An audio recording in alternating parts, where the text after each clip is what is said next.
Hello AP Chemistry and welcome to weak acids. So this is what we talked about at the very beginning of chapter 16, right? Where our acids undergo a hydrolysis reaction with water to produce hydronium and the conjugate base, right? Now, when we're talking about any weak acid, right, then this becomes really, really significant, right? So we talked about before, if we have a strong acid, and this is 0.1 molar, we could assume that this was going to be 0.1 molar.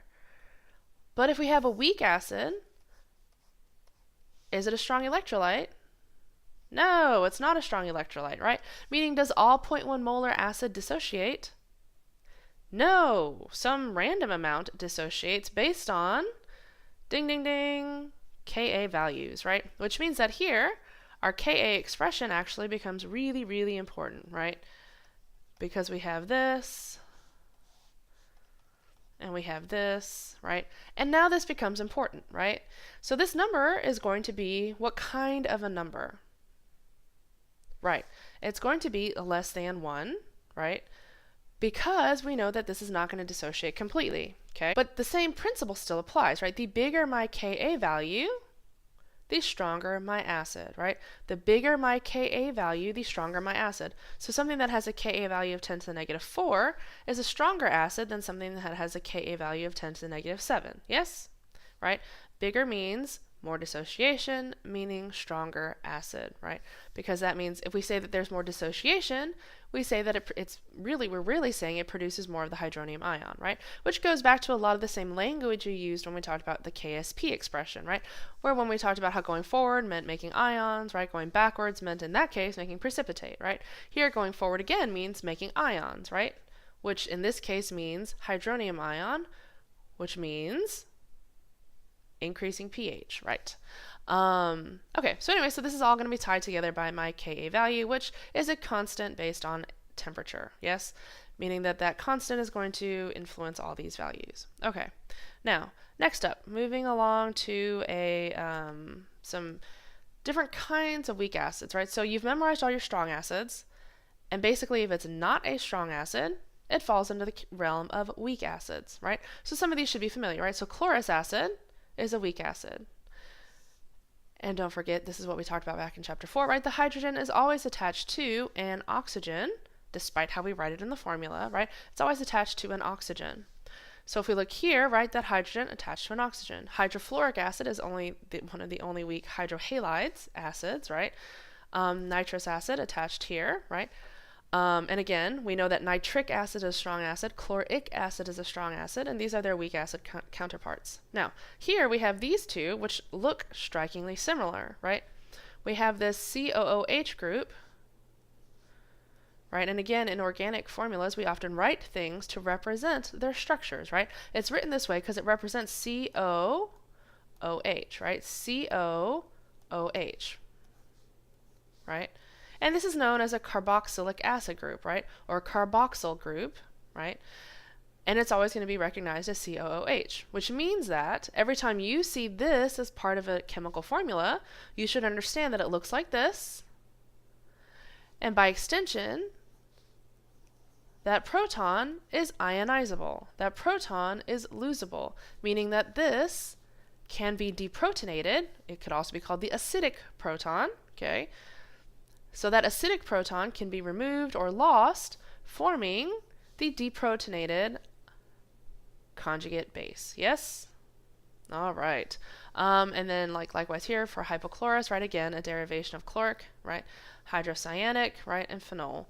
So anyway, and you'll see here if we look at our K values, right, again, as Ka increases, my acid gets less and less acidic. Okay? All right. Moving on, let's do a practice exercise. So the Ka for niacin is this, and again we have this COOH, which means that the ionizable or acidic proton is this one, right? And again, don't forget, right, there are assumed hydrogens at all those places. This is the only ionizable one, right? Likewise here, right, there are these other protons, right? Those are not acidic protons. Only this one is our acidic proton. Okay, anyway, going back here. What is the pH of a 0.1 molar solution of niacin? So what's a good place to start? Right, our reaction, right? So we're going to take this plus water, equilibrium arrows because it's a weak acid, because niacin not on our list of strong acids, right? Which means that we're going to form some of this, and we're also going to form some of, we're going to form some of its conjugate base, okay? Now, in terms of my concentrations, right, I know that I originally or initially start with 0.01 molar niacin, right? 0.01 molar, doesn't matter, and I have none of those, right?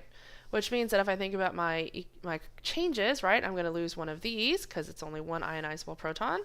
I'm going to gain and gain, which means that I'm going to have 0.01 minus x, x, and x, right? Which means that then we're just going to set this all up, right? So I know that my Ka is going to be x times x over 0.01 minus x, and all of this is going to equal 1.5 times 10 to the negative fifth. Here is where in the sample, the accompanying sample problem in your textbook, right, it talks about how, because we would have to solve this with a quadratic, we could assume that this minus x component is 0, and that assumption is usually safe as long as my Ka value is 10 to the negative fifth or smaller, right? Now, that's bearing in mind that not everybody has access to the kind of calculators that you guys are all actually required to have, right? Your guys' calculators have the solve function, which means that anytime you have this, on the free response section, you just work it out, right? You say solve function on calculator and write down what your x option is, right?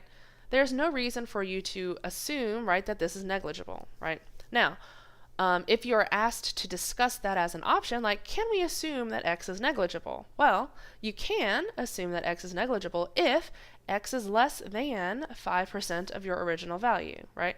Because when we say that it's less than 5% of my original value, we're saying that it's way out here in terms of decimal places, which means it has no bearing on this in terms of significant figures, okay?